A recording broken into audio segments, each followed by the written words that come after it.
بسم الله الرحمن الرحيم الحمد لله العظيم والصلاة والسلام على رسولنا محمد الصادق الأمين. This is Badir Rafat from the Quran Translation Academy. Assalamu alaikum wa rahmatullahi wa barakatuh.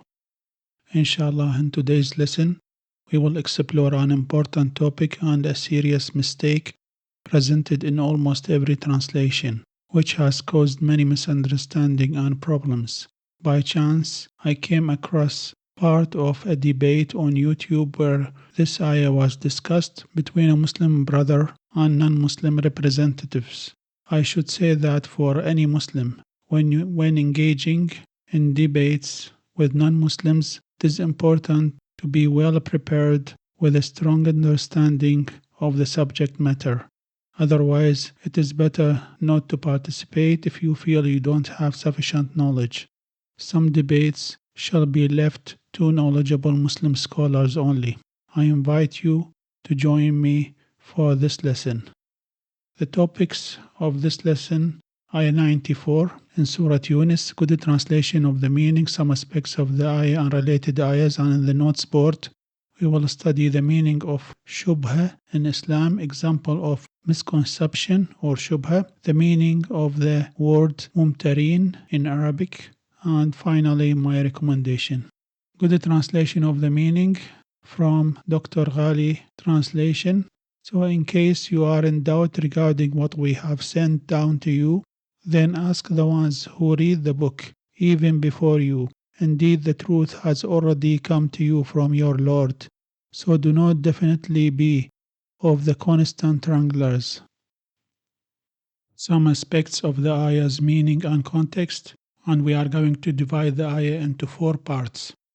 The first part, so in case you are in doubt regarding what we have sent down to you, means, O Prophet Muhammad, if you were hypothetically to have any doubts, which you did not, about what we have revealed to you concerning the glad tidings of you coming as the final messenger of Allah and your description in the Torah and the Injil. The second part, then ask the ones who read the book even before you, and it means then ask those who are truthful among the people of the book, who read the book, such as Rabbi Abdullah ibn Salam, and believed you as the final messenger of God about this information or the truth. Indeed, the truth or this information has already come to you from your Lord in the Quran. And the fourth part, so do not definitely be of the constant wranglers, and it means so there is no need for you to be among those who constantly wrangle with liars and deniers in order to wring the truth out of falsehood and its proponents.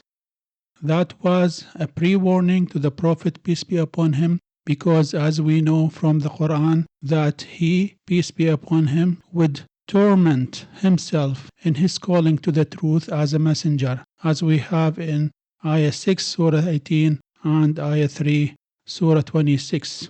لَعَلَّكَ بَاخِعٌ نَفْسَكَ. We have as well a few related ayahs such as 145 to 147 in the cow, 59 to 61 in the house of Imran, 113 to 114 in the cattle, and 93 to 94 in Yunus.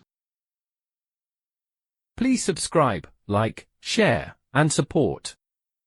If you find any ayah's translation unclear, please mention the surah and ayah numbers in the comments along with a brief explanation.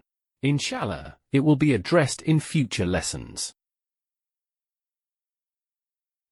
The meaning of shubhah in Islam. In Islam, the word shubhah and the plural form is shubuhat are matters that are ambiguous or unclear, where truth becomes mixed with falsehood, making it difficult for some people to distinguish between the right and the wrong. Shubuhat usually arise from ignorance or weak knowledge, misinterpretation of religious texts, following desires and personal biases, and being influenced by misleading arguments or rhetoric.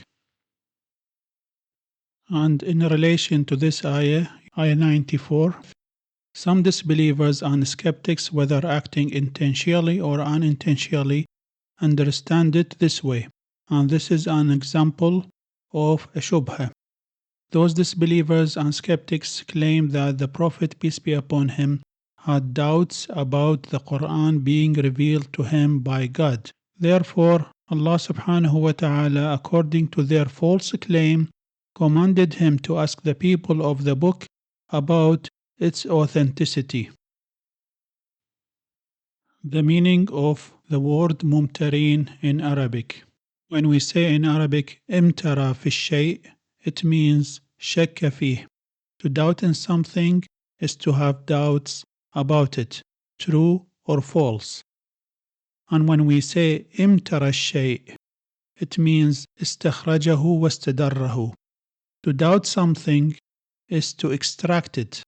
It means to extract something from something else, like the rain from the clouds, or the truth from a liar. And my final recommendation for people who seek the truth and the ones who want to learn, always use the following two sources to understand the Quran. Source 1 is the tafsir of At-Tabari, and source 2 is the excellent translation and the most accurate translation of the meanings of the Quran of Dr. Muhammad Mahmoud Ghali. May Allah reward him Jannah, inshallah. That was the end of this lesson. I hope it was useful for you. I will talk to you again, inshallah. Assalamu alaikum.